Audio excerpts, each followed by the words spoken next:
evlere gidiyor. Evlere çok yakın.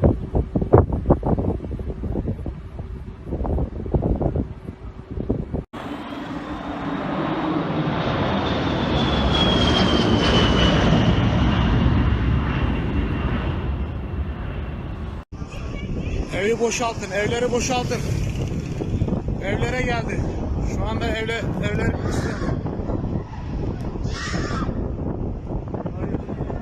ev yanıyor.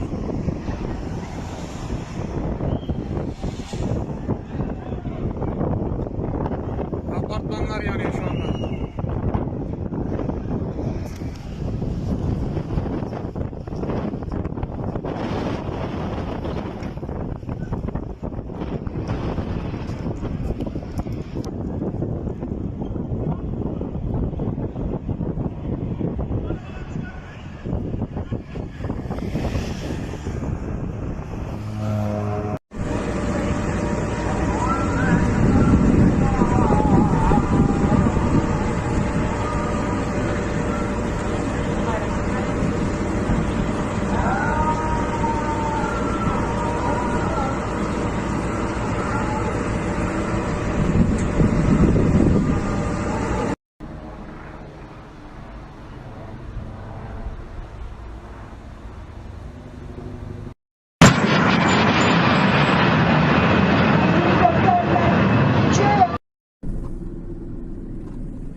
Oha, buralara sıçramış lan.